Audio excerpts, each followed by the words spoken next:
Primero, muchas gracias por hacer un hueco para escuchar un rato a algunos que ya conocéis bien. Entonces, voy a intentar hacer una reflexión sobre el discernimiento. Podría ser simplemente el tema del discernimiento. Le he añadido el tema cristiano, pero también podría ser más genérico la cuestión, ¿vale? Quiero saludar también a los hermanos que nos siguen a través del canal Franciscano Granada, que es un medio muy bueno para poder llegar a otros hermanos que directamente sé que están ahora conectados y otros que en otros momentos conectan, ¿no? Yo creo que empezar el tema del discernimiento a la luz sobre todo de Francisco y San Ignacio, pues es plantearnos esta pregunta existencial, ¿no? Oh Dios, concédenos querer siempre lo que te agrada, o como dice Francisco, Señor, ¿qué quieres que haga? Ahí indicamos 3 pequeñas actitudes como punto de partida: ora, espera y confía, y luego Dios proveerá. He intentado simplemente hacer una síntesis apretada de los días de retiro que tuve en Chipiona, donde estuve hablando 4 días de esta cuestión, y no me resulta a veces fácil que 4 días yo presente un poco lo que es el discernimiento, pero voy a intentarlo, ¿no?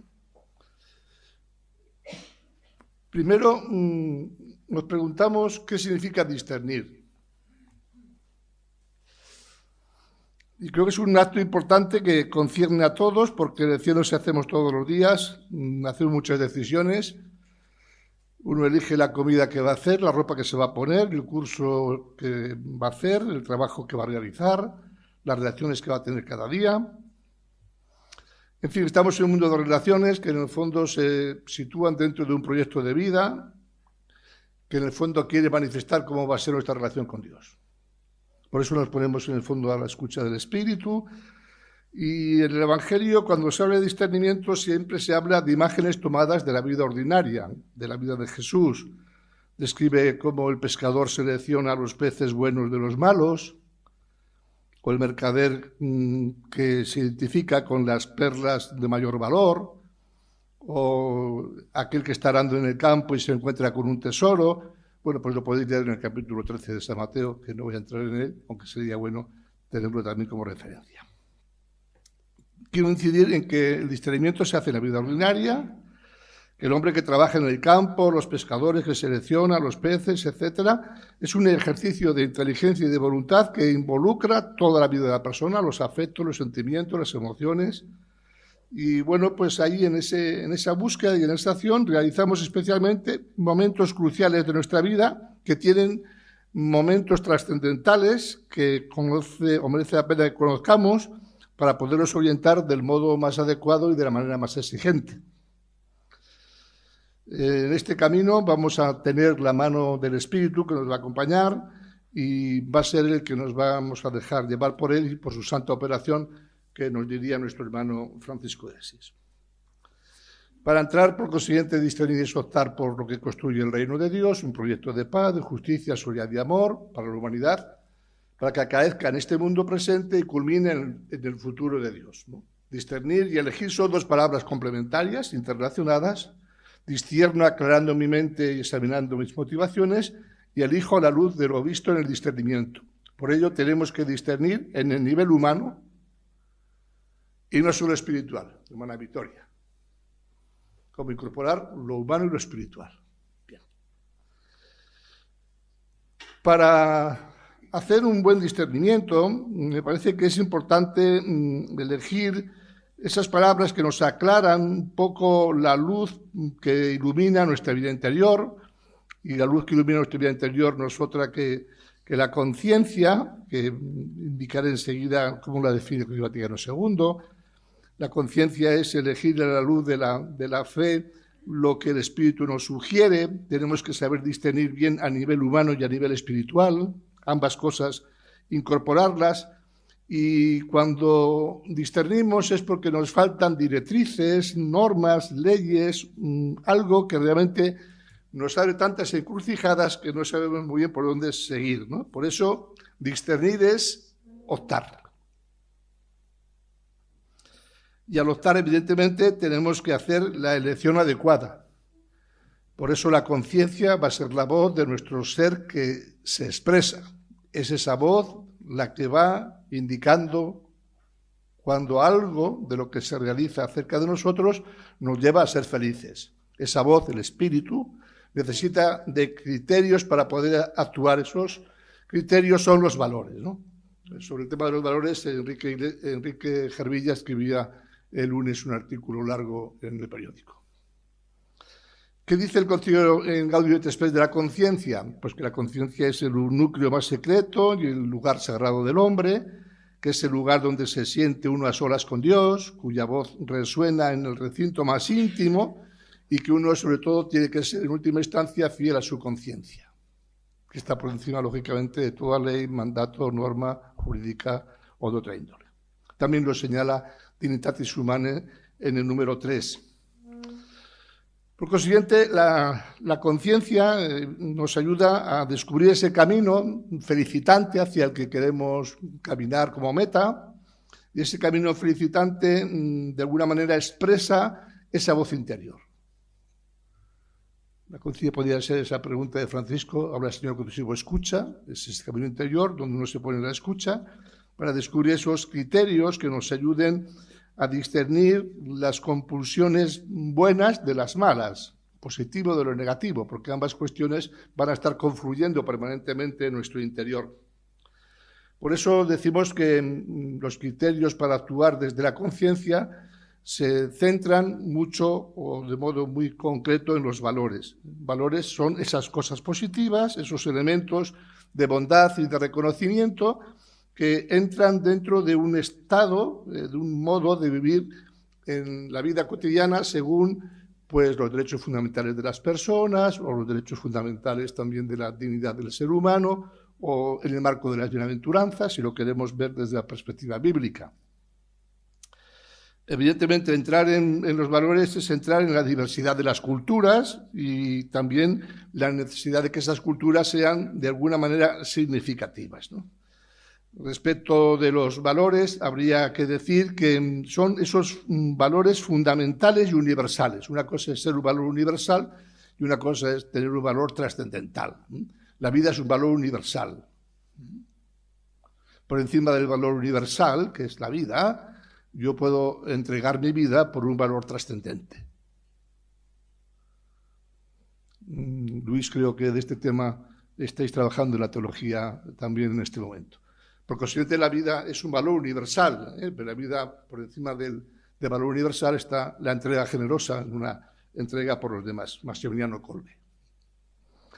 Por consiguiente, las cosas positivas son aquellas que, evidentemente, son valores universales. Indico algunos valores universales, por si nos ayudan a avanzar en esa cuestión. Perdón. Vaya, hombre. He corrido mucho y entonces... Vuelvo, no os preocupéis. Vuelvo. Tranquilidad. Ahí está. Esos valores son, digo, las cosas o los elementos que tienen bondad y que son reconocidos como tales. Lo que está en el fondo de los valores es la búsqueda de la felicidad, la vida, entre comillas, con minúscula. Podemos caminar hacia la vida con mayúscula. Hay unos más fundamentales que otros por ser más universales. La Carta de Derechos de la Humanidad, derechos mínimos de toda persona humana. Y he puesto 3 valores que señala el Papa Francisco: techo, tierra, trabajo, pero igual podría ser igualdad, educación, salud, etcétera, etcétera. Luego hay otros valores más relativos, por consiguiente, tienen otro modo de poderlos plantear desde la opción del discernimiento.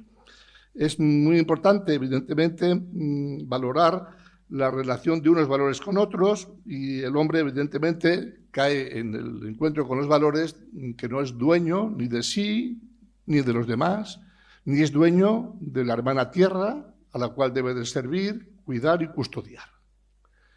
Entonces, los valores evidentemente tienen una dimensión que nos desbordan y que evidentemente son como referencia común para todos aquellos que realicen una búsqueda, ¿no?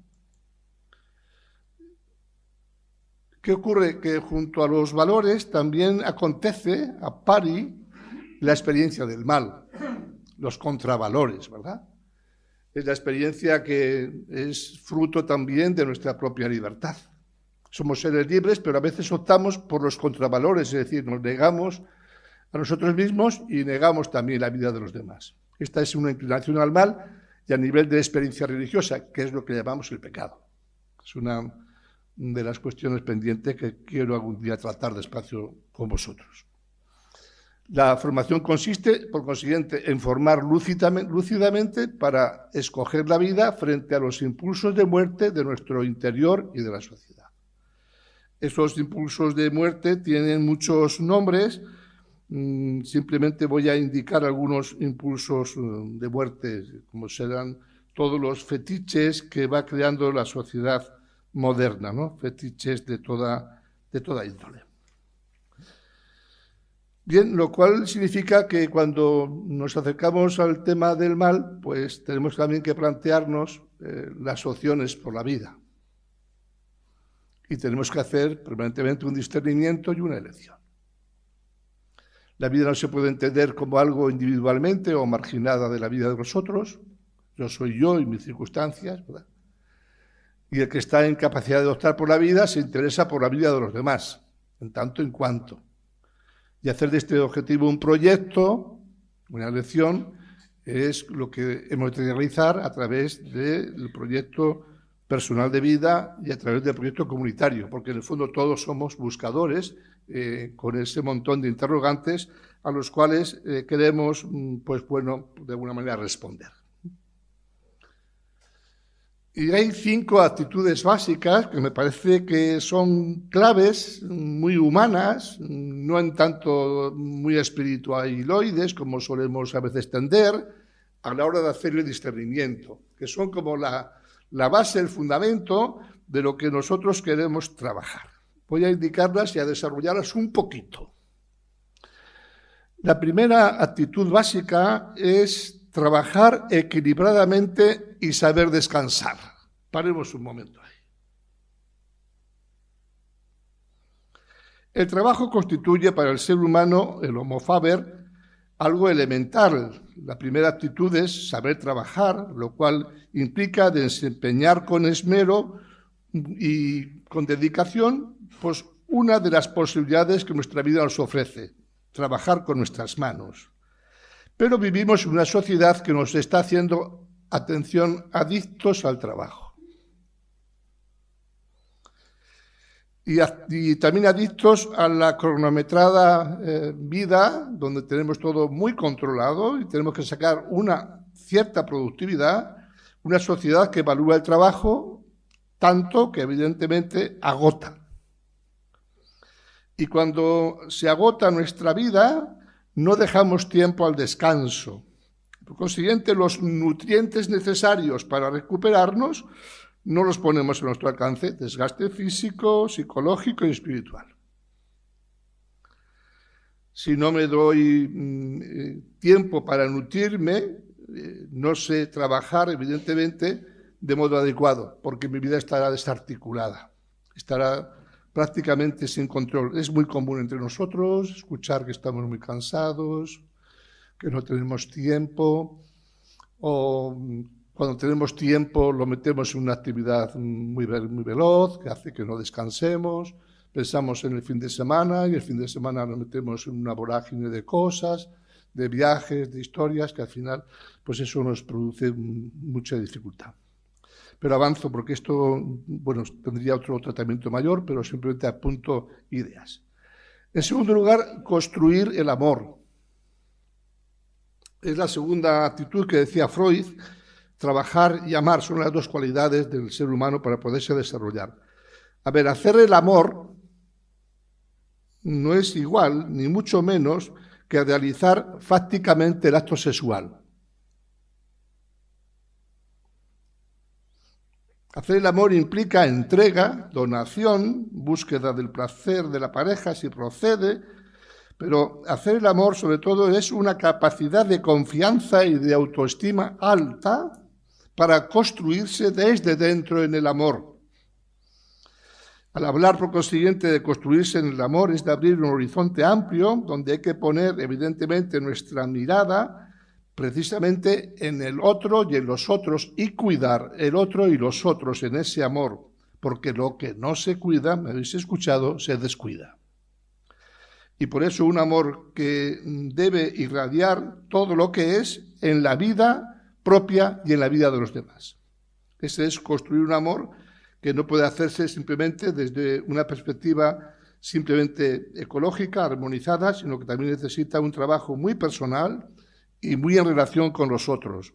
Construirse en el amor, evidentemente, es poder desarrollarse de modo armónico para poder equilibrar también la actitud anterior del trabajo. Hay otra actitud que es ser abejas. Es la tercera actitud que nos prepara para optar por la vida, de modo que podamos ser no moscas que solo llevan de un lado para otro el estiércol y llevan para otro lado, de un lado para otro, aquello que huele mal. Podríamos preguntarnos en qué medida somos moscas o somos abejas. La abeja tiene la función de trabajar y extraer lo mejor de las flores, producir la mejor miel, que es el alimento nutritivo y de remedio fundamental para nuestra vida. En nuestra casa, como tenemos a Paco, nunca nos falta la miel. Sabéis que San Francisco, a pesar de ser tan hermano y de toda la obra creadora, a la mala mosca no le daba ningún placer, porque se aprovechaba de los demás. Otra actitud es la capacidad de dialogar y perdonar. Hay que tener en cuenta que a veces tenemos unas falsas ideas sobre el perdón. Se dice que perdonar es olvidar, y se nos ha enseñado que perdonar es un acto de voluntad. Se dice que perdonar es volver a estar en una situación en la que me encontraba al comienzo. Se dice incluso que perdonar es renunciar a que se haga la justicia, o que perdonar es que Dios me perdona verdaderamente, así sin más. Y los verdaderos indicadores, evidentemente, del perdón, evidentemente vienen cuando uno es capaz de expresar la cólera que ha provocado a los demás, porque si no se queda con los tacos. Y creo que la tendencia que tenemos es a tragarnos los problemas, las dificultades, en vez de dialogarlas y afrontarlas en un diálogo sereno para establecer el aspecto positivo que me puede ayudar a comenzar de nuevo en el diálogo con el otro para que el otro no se convierta en frontera, enemigo, dificultad permanente. Y queriendo dejar todo al perdón de Dios sin que hayamos solucionado las mediaciones previas humanas, condición sine qua non. Perdonar es aprender a ver y querer a esa persona desde la perspectiva y el cariño que Dios también tiene para la otra persona. Por consiguiente, es querer ver también en el otro la imagen que también tiene de Dios. Bueno, yo creo que aquí nos queda un camino precioso por hacer, como una oportunidad también para crecer. Y en quinto lugar, otra actitud básica que vamos a trabajar también en esta comunidad el domingo que viene, es un buen nivel de autoestima. Un buen nivel de autoestima nos facilita, sobre todo, que somos capaces de valorar lo que somos desde dentro. Si nosotros no nos queremos, difícilmente vamos a poder querer a los demás. Es saber integrar lo negativo que tenemos. Esto, efectivamente, nos hace capaces de reconocer lo bueno de los demás y también saber perdonar los errores de los demás. La autoestima constituye la conciencia, que es una de las notas constitutivas de la propia conciencia. Porque si luego tienes que discernir tú en tu interior, porque tu interior es el sagrario, si tú no tienes una buena autoestima, evidentemente no vas a poder descubrir el discernimiento adecuado. Lo cual, evidentemente, la autoestima es preciso curar las heridas profundas que podamos tener sin solucionar, heridas que nos pueden venir de la infancia, de la familia, de la escuela, de los amigos, de la iglesia, las ideas falsas sobre la imagen que tenemos de Dios, imagen posiblemente desvirtuada, y entonces desde nuestra infancia caminamos con una actitud muy deprimida. Yo conozco a algunos educadores, incluso profesores de universidad, de institutos, que se valoran tan poco a sí mismos, que luego evidentemente se descuidan tanto en su vida, que bueno, igual pueden ser hasta buenos profesionales, pero luego su vida está muy desarticulada, por no tener una autoestima suficientemente normal, ¿no? ¿Y esto a qué se debe? Pues se debe, no lo indico ahí, pero podríamos poner un quinto número, que sería porque tenemos muchos fetiches que minan la autoestima. Voy a indicar algunos fetiches, muchos. Tenemos un mogollón. El primero, porque me parece que es muy importante, es el machismo imperante. Hemos tenido una imagen de Dios muy, muy machista, como un Dios perfeccionista que exige perfección. Con lo cual, evidentemente, ese fetiche del Dios que exige sacrificios y que exige sangre, evidentemente es un Dios de la guerra, que bueno, se convierte en tan Dios que si no logro los objetivos de la defensa de toda esta historia, pues estoy como perdido. Es un Dios que es una máquina manipulable fácilmente, es el fetiche de ese Dios ley, de la norma, que se nos pega, que la tenemos encima, que no hay modo de despegarnos de ella, que queremos. O el fetiche del Dios poder y dinero, que hemos escuchado en las tentaciones recientemente también en Cuaresma, o el fetiche del Dios de la paz, cuando la paz no nos lleva a defender la justicia. Atención, no podemos defender la paz sin defender la justicia. Primero, entre otras cosas, entre los cristianos, porque donde no hay justicia no hay Eucaristía. Y ahí puede ser que sin darnos cuenta podamos tragarnos el mosquito con la sopa. También es el Dios tan perfeccionista que nos olvida el Dios de la misericordia, o que el Dios tan eficaz que nos olvida el Dios del amor, o el Dios de la gratuidad, o si queréis el Dios del puro subjetivismo que me olvida del Dios del compromiso, o el Dios de la espiritualidad, que me olvida de la transformación de esa espiritualidad en la vida cotidiana, o el Dios falso de la ley y norma, que evidentemente me quita la libertad, etcétera, etcétera.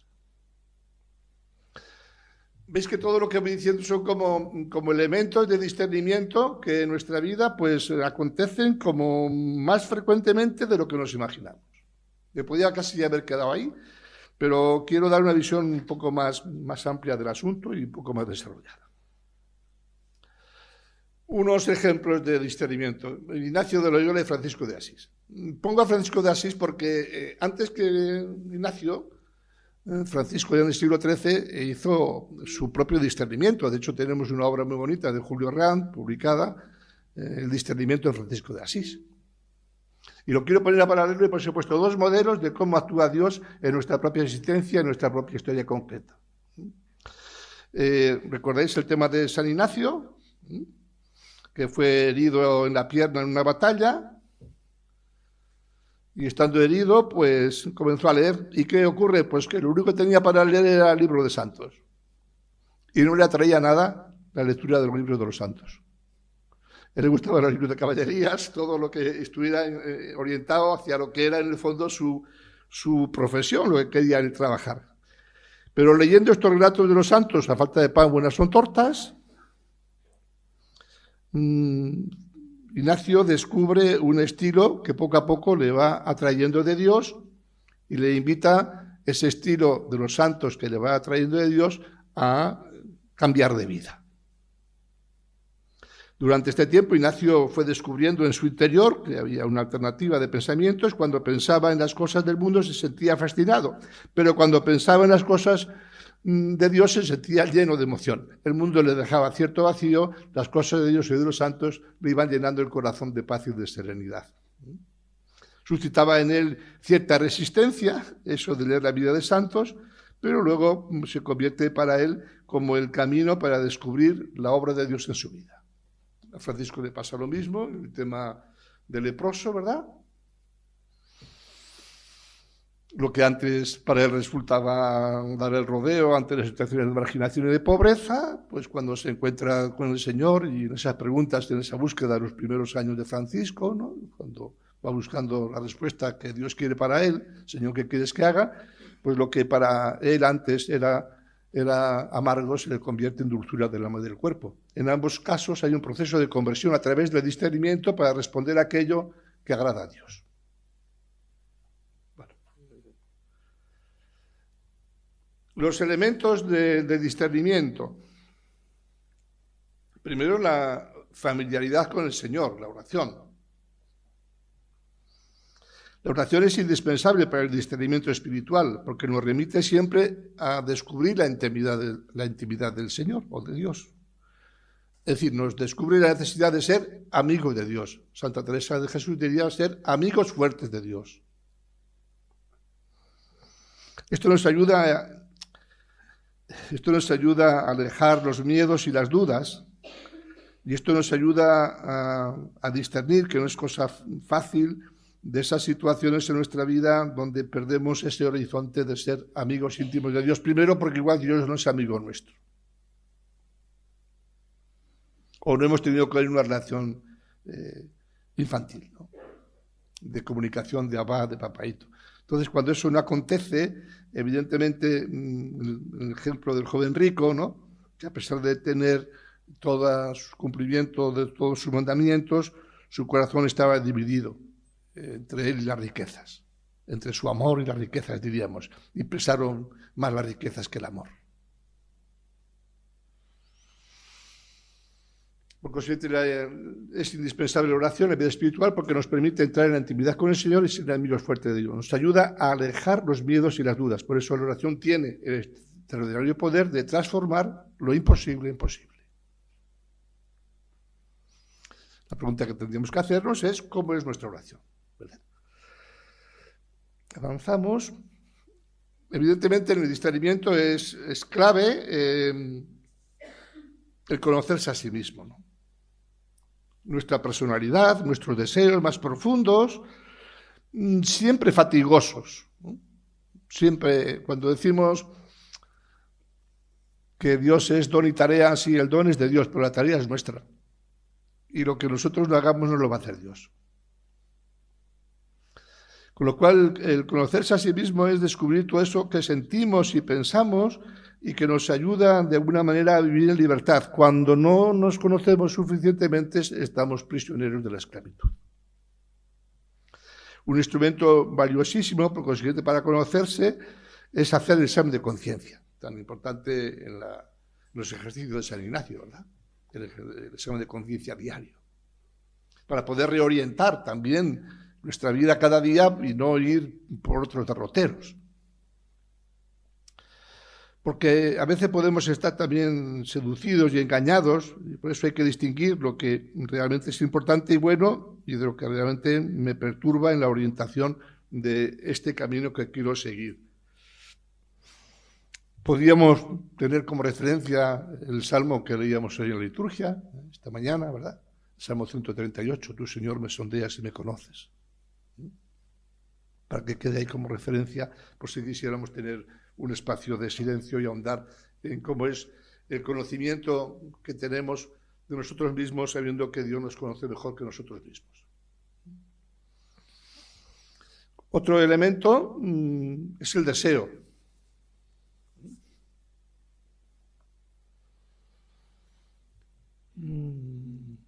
Isma, ¿quieres leer lo que pone ahí que es el deseo? ¿Lo ves? Vamos a ver. El deseo es un anhelo o ansiar intensamente algo que se considere valioso o placentero. Es una noción que nos impulsa a buscar la satisfacción de nuestras necesidades y aspiraciones, ya sean materiales, emocionales, sociales o espirituales.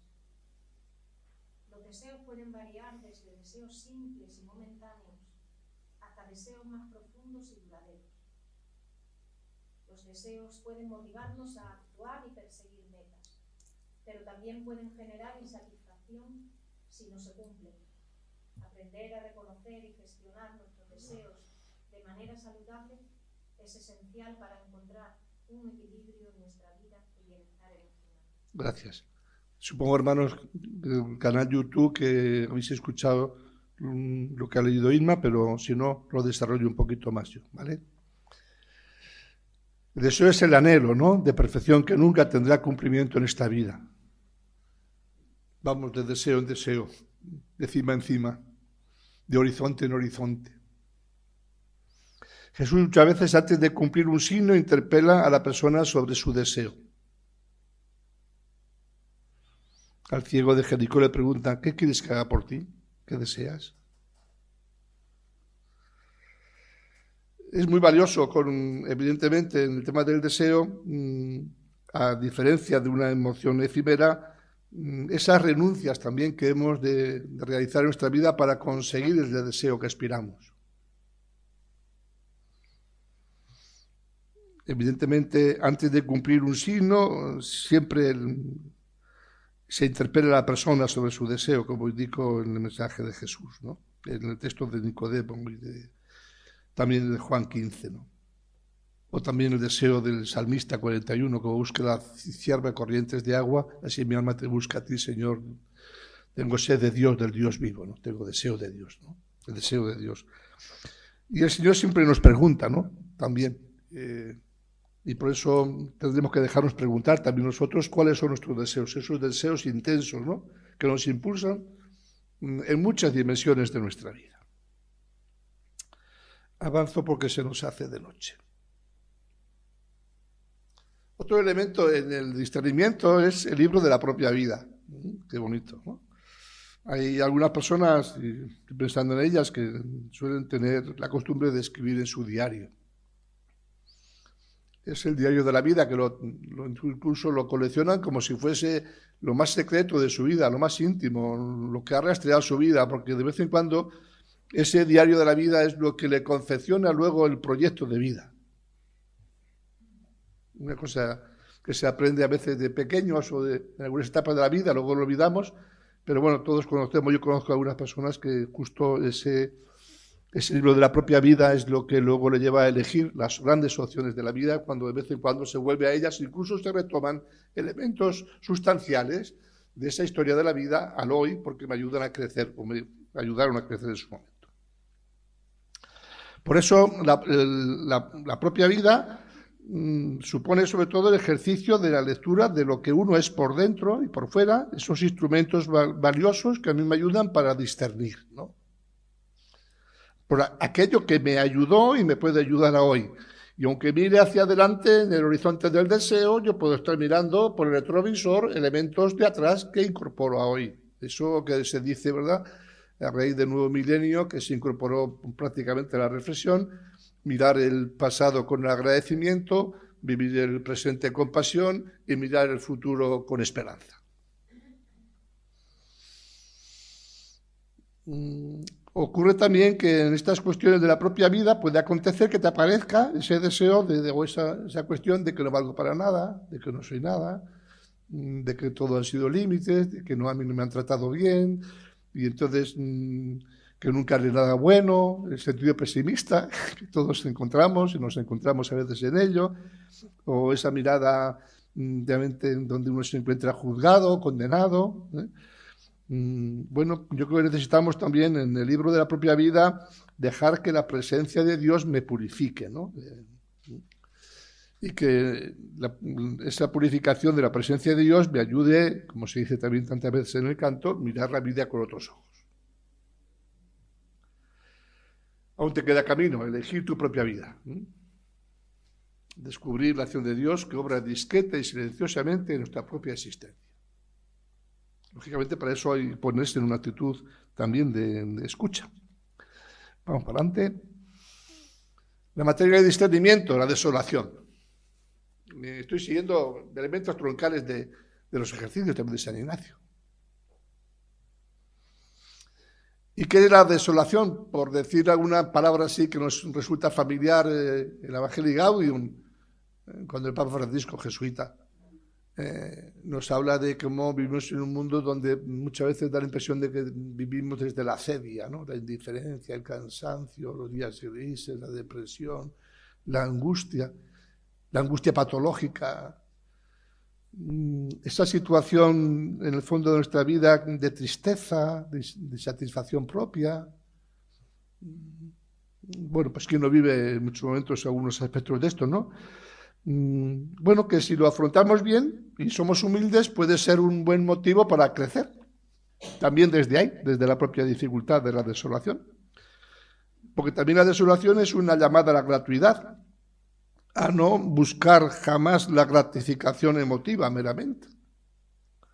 Nos puede ayudar a captar la profundidad de la humanidad de Cristo como puerta del cielo, que siempre por delante está pendiente de mí y sabiendo que Él ha ido a prepararme una estancia y un lugar que me merece la pena cuando lleguemos, saber que no tenemos que pagar hipotecas y que por consiguiente en este mundo no podemos vivir en permanente desolación, aunque tengamos dificultades, ¿no? Por eso preguntas ¿cómo estás? Son preguntas mortales. Te descolocan. Y yo suelo decir también cuando, en una ocasión, cuando alguien me pregunta cómo está, yo suelo decir que si tiene tiempo. Porque si no, ¿para qué? Pues bien, sí, todo bien, perfecto, genial. Sí, bien. Porque si ya por otra parte ves que están cotejando relojes, está mirando en otra dirección y encima se te mete en medio una tercera persona que no te ayuda a mantener la intimidad y el diálogo personal, pues tú dices, bueno, hasta luego, ya nos vemos. Yo últimamente a veces entiendo que puede ser un pecado, que a veces suelo dar ciertos cortes a ese nivel, porque si estoy hablando de una persona, pues prefiero con esa persona tener un diálogo personal y no que haya intervenciones externas que te espantan como las moscas, ¿no? Te sacan, te espantan un poco, porque igual hay mucha desolación.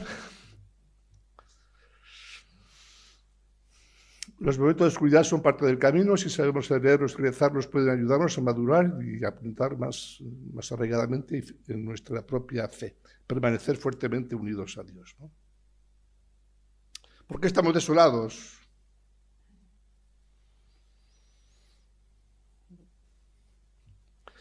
Mucho por la soledad. Y leía el otro día que, bueno, por delante tenemos un siglo donde van a aumentar más del doble los mayores solos, por lo menos en Europa. Creo que tenemos una imagen por ahí, porque las imágenes las hemos estado escogiendo entre Julián y yo esta mañana, que me ha hecho cierta aportación en el diseño gráfico. Gracias. Y bueno, pues esta desolación es también una llamada, digo, a esa gratificación emotiva y es un modo de poder amar a Cristo en su sufrimiento y en su soledad y hacer nuestros los sufrimientos y las soledades de Cristo como una mediación de superación de esa situación, que es lo que vamos a estar celebrando en el misterio de la muerte y resurrección de nuestro Señor Jesucristo en el camino cuaresmal que nos llevará a la Pascua. Pero no hay Pascua sin... O si queréis, lo que voy a decir a continuación, no hay consolación sin desolación. O no hay desolación que no tenga también consolación. Avanzamos. La consolación. Sigues, Irma, leyendo, que se te oye bastante bien, gracias. Encuentra, sí. Encuentra consuelo y fortaleza en la palabra de Dios. Ten la confianza en las promesas y planes de Dios para ti. Dios, en su infinito amor, tiene un futuro hermoso para tu vida. Deja que la esperanza guíe tu camino y descubre cómo la fe en Dios puede iluminar cada paso de tu vida. Solo ten fe plena en Dios. La consolación, ¿sí? La consolación no, espiritual es un don del Espíritu Santo. Del Espíritu Santo llena los corazones de tus fieles y enciende en ellos el fuego de tu amor, ¿no? Es el Espíritu el que nos ayuda a experimentar esa presencia serena en nuestro interior. Y por eso los dones del Espíritu, ¿no? Paz, alegría, tolerancia, dominio de sí. Refuerza a todos la fe, la esperanza y la caridad. Es la oración de Francisco de Asís. Ilumina las tinieblas de mi corazón, dame fe recta, esperanza cierta, caridad perfecta. Sentido y conocimiento para cumplir tu voluntad, que evidentemente es lo que me lleva a vivir en el consuelo.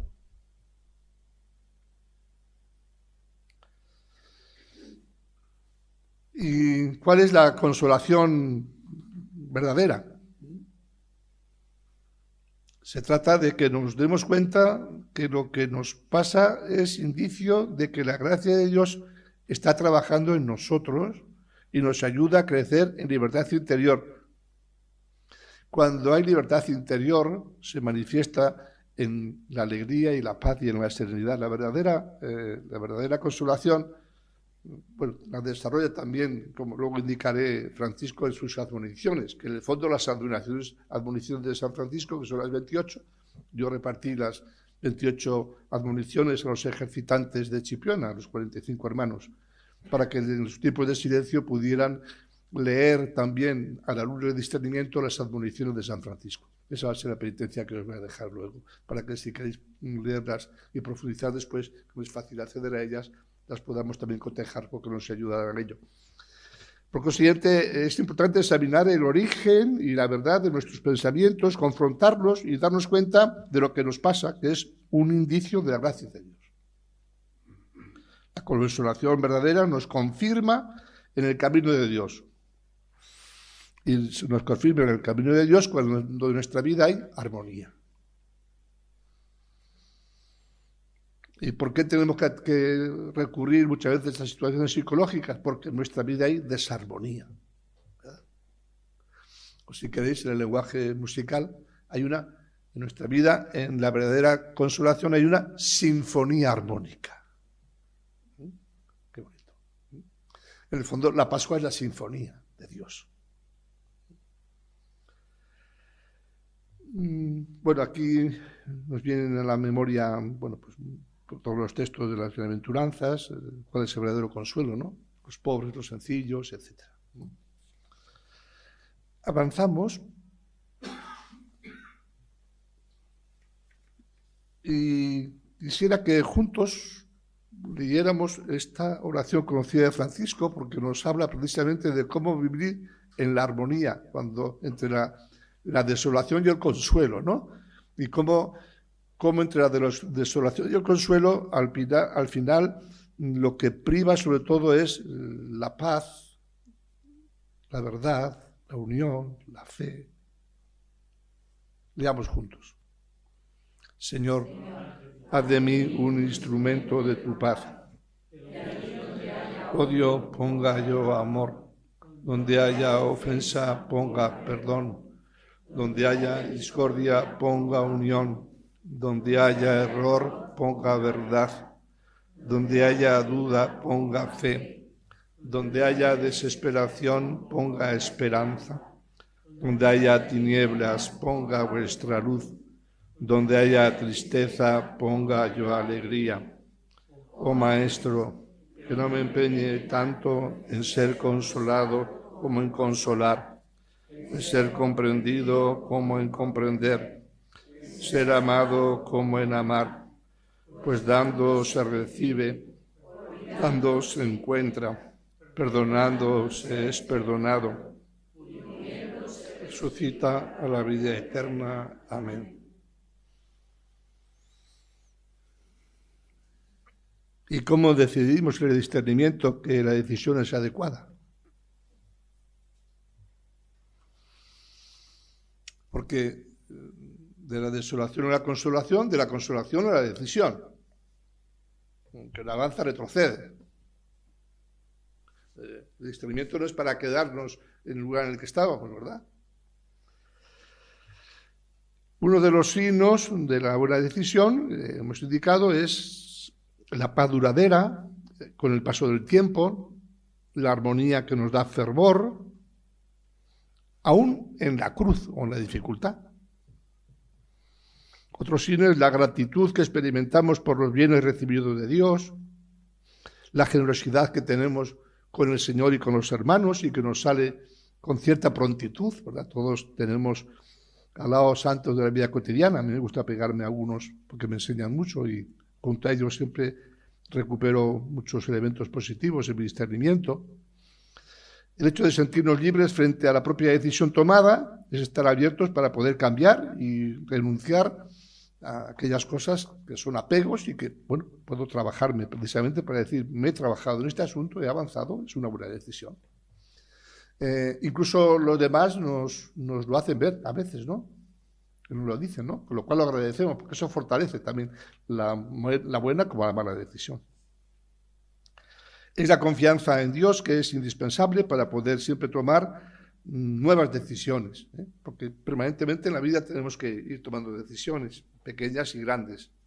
Esta confianza es indispensable, ¿no? Por eso leo, porque es muy letra pequeña, Inma, con tu permiso.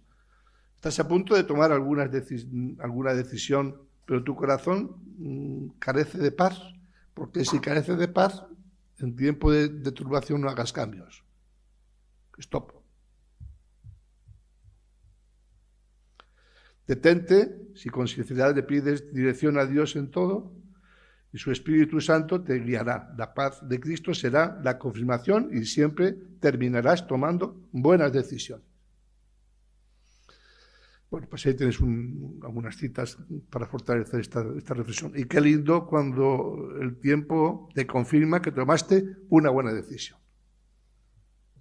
La cotejaste, la confrontaste y tú, bueno, pues decidiste, ¿no?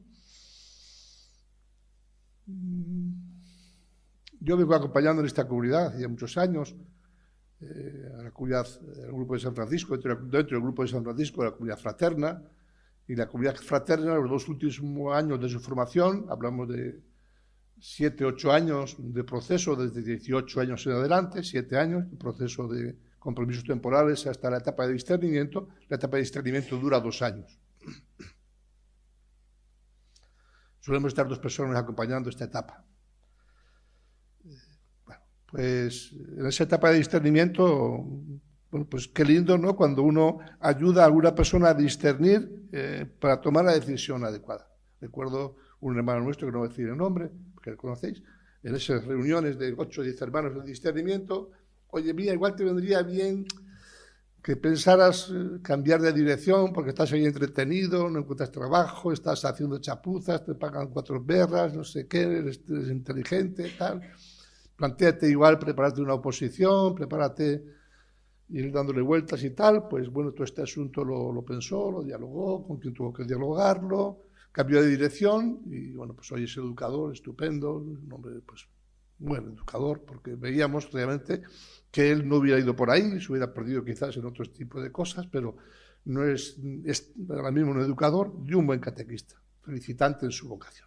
Una buena decisión, que él siempre recuerda que en esa etapa de discernimiento pues fue lo que le ayudó a clarificar pues eso, el camino que llevaba. Y bueno, pues qué lindo, ¿no? Que esa buena decisión te ha llevado a tomar un camino estupendo, ¿no?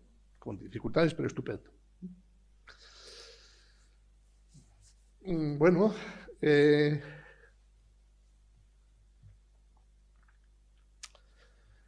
para poder discernir hay que estar en actitud vigilante. Nuestra vida siempre supone actitud vigilante.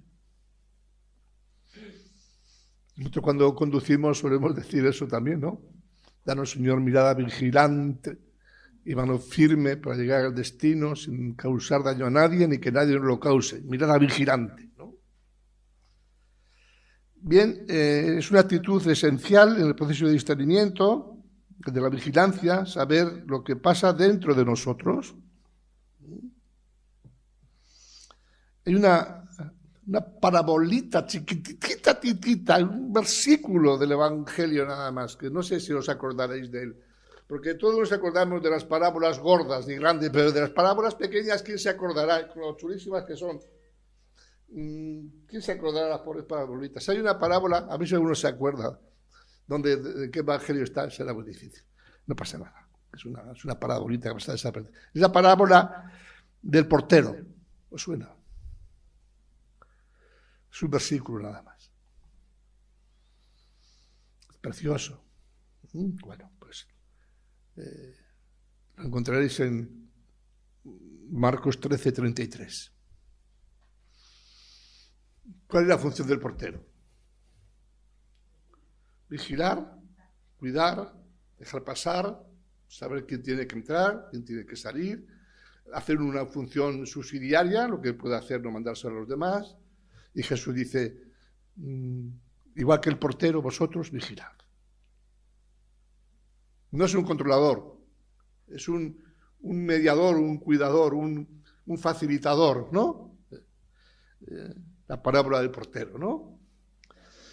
Bueno, vigilar es estar atentos como el centinela. Aquí ya no suena mucho lo del centinela de la noche, ¿no? Para ver qué pasa dentro de nosotros, para vigilar, es un signo de sabiduría y sobre todo de humildad. Es el gran camino de la vida cristiana. Bueno, en esa misma clave del vigilad, velad y orad para no entrar en tentación. Vamos a escuchar los capítulos también de San Juan, del 12 al 17, en la noche del Jueves Santo, después de la despedida de Jesús con sus discípulos, esa despedida tan larga de toda la experiencia de comunicación. La vigilancia, ¿no? Yo creo que también cuando nos acomodamos y dejamos la vigilancia, pues podemos también abandonarnos nosotros y abandonar también a los demás hermanos, ¿no? Esta expresión que me oís decir muchas veces, la mirada del amo engorda al caballo. Una madre nos hace falta siempre, solo con su mirada, aunque no haga nada. En mi casa la que tenía toda autoridad era mi padre y mi madre con 90 y 94 años. Los demás hermanos no éramos nada sin su mirada. Vaya eficaces que fueron, sobre todo en los últimos 5 años que mi madre estuvo en una silla de ruedas. Y subíamos todos los días la escalera de abajo hasta arriba, todos los días, para no quedarse en su habitación. Y ahí, bueno, subían. Mi hermana era Clarisa y Javi y Maripaz, porque yo estaba en otros lares, es decir, aquí. La mirada del amo engorda al caballo. Una madre en la casa, aunque no sepa nada de informática o de las grandes, nada, solo con estar. Y una comunidad, como no tenga pastores que estén, la función del pastor es estar. Y el futuro de esta comunidad será preciosa si estamos. Y serán los franciscanos geniales si están. Si nos dedicamos a cultivar moscas, el discernimiento es clave, la vigilancia. Ayudas que facilitan el discernimiento. Algunas ayudas. Nada extraordinario, lo común es recordarlo de siempre, la palabra de Dios y la doctrina de la Iglesia. Porque la palabra de Dios no se impone, porque la palabra de Dios es discreta, pero la palabra nos pacifica, nos serena, nos ayuda a entrar en nosotros mismos y a reconocer los deseos auténticos de Dios. Por eso no se puede hacer la lectura de la palabra de cualquier manera. No da todo igual, no. La palabra cae como la lluvia temprana que dice el profeta Isaías, que le leemos en tiempo de Pascua. Suave y temprana, que empapa la tierra. Por eso ojalá hagamos una buena escuela en esta casa de la palabra de Dios. Otro elemento importante en ayuda al discernimiento es vivir una relación afectiva con Jesús. Afectiva, que toque por dentro la vida. No de lo que hemos aprendido, la liturgia rancia, por mucho incienso que tengan y por mucho santísimo que adoren o adoremos. Si no hay una relación íntima, afectiva, familiar, cercana, nos toca. Por eso yo os admiro, ¿no? Cómo aguantáis tanto, porque yo que me gusta ir a parroquias y sentarme por hacer un análisis de las celebraciones es un defecto de fábrica. Y veo cosas y a veces salgo escandalizado. Cuando se hacen chapuzas, cuando no puedo, me voy. Voy con un análisis, una visión analítica. Es decir, bueno, pues esa situación familiar, esa experimentar la ternura de Dios, su compasión, ojalá pudiéramos sentir esa fraternura humana. Ayuda mucho en el discernimiento, evidentemente, recordar siempre al Espíritu Santo, Señor y Dador de vida, que habita en nosotros, que es el que nos guía, nos instruye, nos ilumina, nos anima a seguir adelante sin miedo, sostenidos por el amor, ¿no? Por eso hay que estar bien situados. Ahí tenemos ahí marcando los puntos cardinales, ¿no? Para estar bien ubicados, ¿no? Para no descolocarnos de esos puntos. Y si nos descolocamos, saber volver, ¿no? Saber dónde está el norte, el sur, el este y el oeste, ¿no? Saber dónde tenemos esos elementos necesarios, ¿no? Bueno, pues la palabra, la dimensión afectiva, la cercanía del espíritu, son ayudas que facilitan mucho el espíritu.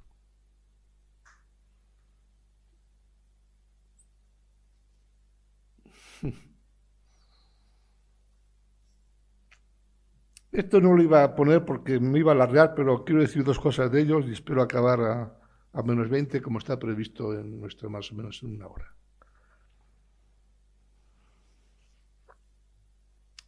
En el discernimiento hay que reconocer y renunciar a los autoengaños. Solamente les voy a nombrar. En esta comunidad algunos hermanos se los tienen muy bien estudiados, no sé si luego aplicados.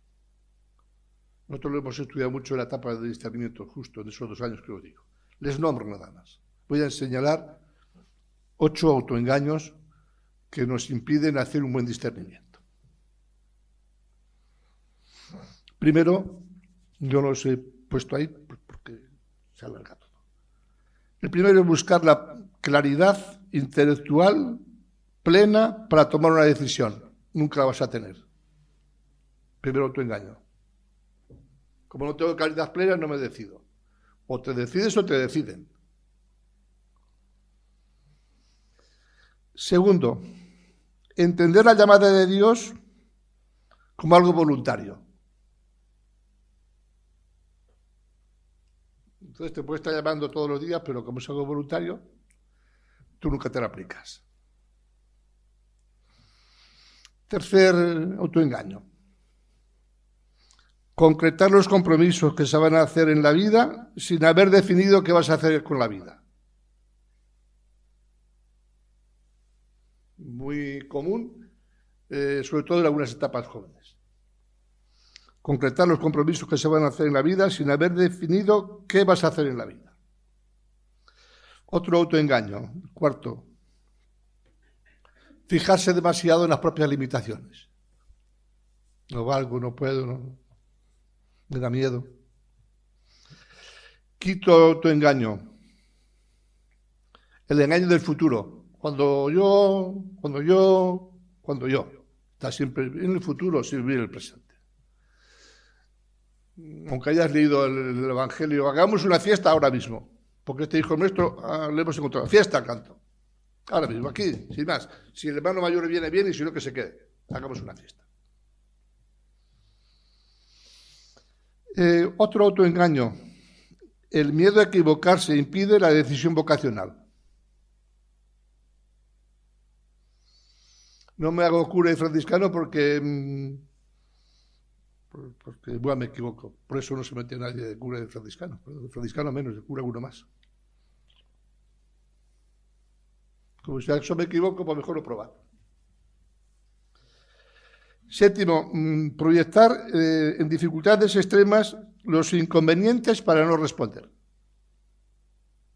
Mi padre, mi madre, mi estudio, mi novia, mi pareja. Eso. Y último criterio, bueno, habrá muchos más, yo indico el último, querer discernir la vocación dejando fuera los aspectos más significativos de la existencia. Quiero hacer muchas cosas y mientras tanto no estudias. Ponte a estudiar. Puedes hacer cosas. No es que estás ganando el pan con el sudor de la frente de tu padre. A estudiar. Que voy a hacer cosas de aquí para allá de una para otra. Entonces, no, la vocación, y usted abandona lo esencial, ¿no? 5 o 6 años de carrera a cuenta del papá o toda la vida. Os digo de estudios por estar en un mundo donde estamos, ¿no? Etcétera. Bueno, el autoengaño es una trampa sutil, pero poderosa, que nos mantiene en situaciones que nos hacen daño, nos impiden avanzar, nos alejan de la realidad, etc. ¿Qué es el autoengaño y por qué ocurre? Ocurre cuando evitamos enfrentar una verdad incómoda distorsionamos la realidad o nos contamos historias que nos permiten justificar situaciones que en el fondo sabemos que no nos hacen bien. El creyente que pasa por los autoengaños, si los percibe, gracias a la ayuda del acompañante, ahora voy yo con la siguiente cuestión ya, para rematar, le puede ayudar a ver con más claridad lo que está pasando en su corazón. Por eso es muy importante en el discernimiento el acompañante y la dirección espiritual, si procede. El acompañamiento espiritual. Claro, no podía ser de otra manera. Finalizamos por esta reflexión sobre el discernimiento hablando de este acompañamiento espiritual. Dejarnos acompañar, es decir, confrontar nuestra vida con otra persona que tenga experiencia, que haya pasado por esos caminos. Confrontar nuestra vida acompañado por la fuerza del Espíritu Santo, porque el acompañante no usurpa ni al Espíritu ni al Señor, porque todo sería fundamentalismo, y de ahí vienen esos movimientos, esas historias que nos toca vivir en este momento también en la ciudad de Granada, cuando evidentemente hay un mal acompañamiento, digo, una mala dirección espiritual. Haces a la otra persona a tu imagen y semejanza. Atención, que esto es más frecuente de lo que parece. Imaginémonos también en la etapa de la catequesis, donde el chaval se enamora del catequista. Bien, el modelo a mí me parece esto encantador, el modelo de experiencia en el arte de discernir y acompañar, para mi modo de ver, es María. Podríamos recurrir también al tema de los discípulos de Maús, capítulo 24 de San Lucas, ya está manido este texto, que todas las cuestiones están ahí. Una asamblea que va a ver a la vida consagrada, ¿qué hacemos con la esperanza? La reflexión va en torno al capítulo 24 de San Lucas. Pero bueno, yo creo que María es esa mujer que habla poco, en el acompañamiento habla poco, escucha mucho y medita en su corazón. María es una mujer que acompaña con humildad, sin considerarse experta de nada o sin considerarse autosuficiente.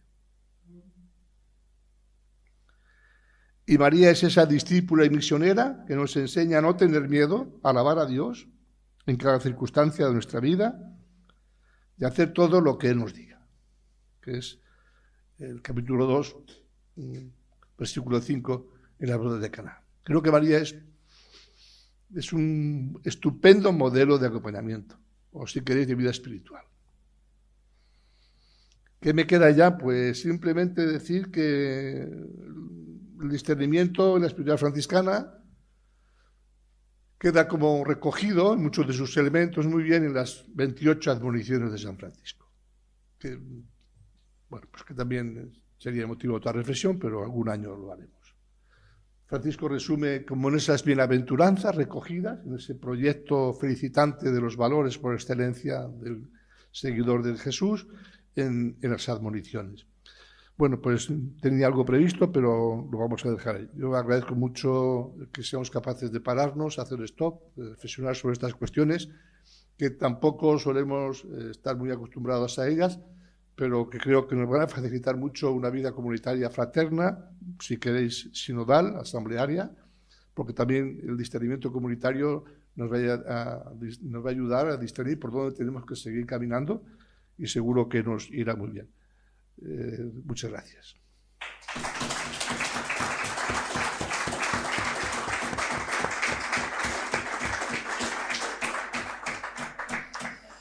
Si alguno quisiera, por lo que sea, interrogar, tirar cosas a la basura, o interrogarse o preguntar alguna cuestión que haya dejado simplemente subrayada y no desarrollada, pues si alguno quiere hacerlo o compartir alguna reflexión personal, tenemos unos minutos para ello. A ver cómo lo hacemos. Vete por aquí. Siéntate conmigo aquí. Porque así nos escuchan a través del canal, porque si no, no nos escuchan. Además, una cara femenina siempre se agradece. Bueno, a mí me ha gustado mucho porque Sí, que muchas gracias, porque me parece que es un capítulo que me parece muy importante en la vida de un cristiano, pero incluso de la vida de una persona. Nosotros somos, antes que cristianos, somos personas, y pienso que una persona responsable que quiere ir por la vida, como tú has dicho, pues siendo consciente, ¿no?, de su vida, reflexionando. Pero si además somos cristianos, me parece que el discernimiento siempre va a ser algo que tenemos que estar, que deberemos, pienso, por nuestra propia madurez cristiana, tenerlo presente. Por lo tanto, y siempre es un capítulo como que queda por terminar.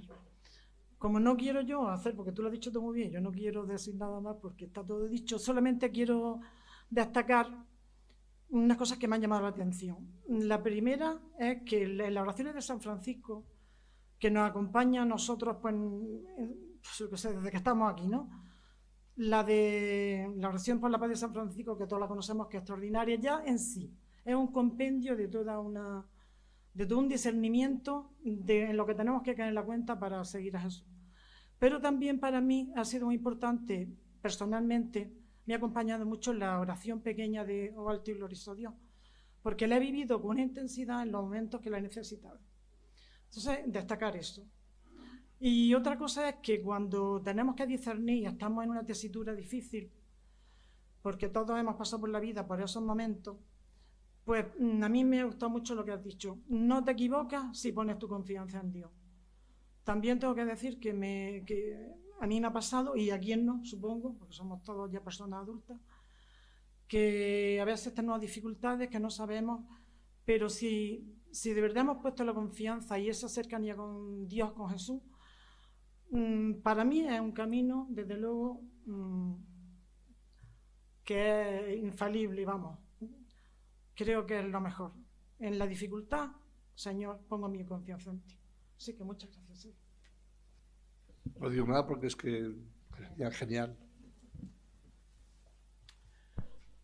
Bueno, pues simplemente manifestar que la exposición me ha gustado mucho, es algo muy interesante, y he llegado a la conclusión también de algo que desde el principio veo, que es un tema tremendamente complejo. Seguro que todos hemos tenido momentos en nuestra vida de tener que discernir cosas importantes y nos ha costado muchísimo. Entonces yo me quería centrar un poquito cuando has hablado de los autoengaños. No puedo, no soy capaz, no llego, tengo miedo. Creo que eso a muchísimos se nos ha planteado cantidad de veces. Y no sé hasta dónde podemos de verdad discernir que es un autoengaño o es que realmente no puedes. Y lo intentas y no puedes. A mí me pasa muchísimas veces en cantidad de cuestiones que lo intento y no puedo. No sé si es autoengaño o no es autoengaño. Cuando tienes, como tú has dicho, un acompañante o director espiritual, yo esas cosas me da mucho miedo usar esa palabra, pero porque depende de quién sea, ¿no? Hay algunos directores espirituales o personas que pueden ser acompañantes que pueden hacerte más daño que beneficio. Yo pienso en gente ahora mismo en otros entornos, no en este, pero en el entorno, por ejemplo, de mi parroquia. Y eso es para echar a correr. Es distinto el acompañamiento de la dirección espiritual. Yo creo que nosotros en esta comunidad necesitaríamos también un puñado de acompañantes en la fe, en el camino, laicos, que están medianamente preparados un poco en estas claves. Ayudaríamos mucho a que muchos procesos que tendemos a orientarlos simplemente de modo psicológico, de modo de acompañamiento, se pueden clarificar mejor. A mí me ayuda mucho, sabéis que en nuestra comunidad tenemos un hermano en el Grupo de Jesús, Kiko, que es psicólogo, y bueno, muchas veces dialogamos mutuamente desde el punto de psicología, el tema del acompañamiento, cómo acompañar a veces en algunas situaciones particulares de personas que queremos y que estamos ahí, ¿no? Yo creo que es una buena complementación, pero que muchas cuestiones se podían orientar previamente a través si hubiera un acompañamiento confiado, sereno. Yo estoy de acuerdo con Paqui, hay que tener ojo del espíritu para saber que el acompañante es acompañante, no quita, dicho, el protagonismo ni a Dios, ni al espíritu, ni a la propia decisión de que acompaña. Y porque también habría que preguntarse quién acompaña que acompaña. Porque evidentemente estos procesos no es que haya niveles, no sé, de mayor o menor, sino de transmitir una experiencia de vida. que evidentemente eso es lo que puede ayudar por si sirve, ¿no? Igual que la situación empática, que no he desarrollado mucho, que yo puedo ponerme en el lugar del otro, intento ponerme en sus zapatos, pero yo no soy el otro. Porque a veces el querer ponerme en el lugar del otro quiere decir que yo pliego mi propia identidad en el otro. No, yo te escucho, te entiendo, pero yo no soy tú. Entonces, con lo cual el discernimiento hay que tener esa distancia necesaria para no confundirlo. Claro. Bueno, a mí me ha encantado tu charla y en ese examen yo me estaba preguntando, ¿no?, que la importancia que tiene coger las riendas de la vida. Y coger las riendas de la vida cuanto antes mejor. Yo soy maestro de escuela y pienso que el discernimiento tiene que ser algo muy democrático, muy accesible, también soy catequista, desde la más tierna infancia a aprender a discernir, aprender a decidir y pasar de esa moral heterónoma a esa moral autónoma para coger las riendas, ¿no? Coger las riendas porque nos jugamos mucho, ¿no? En elegir nos jugamos la vida, ¿no?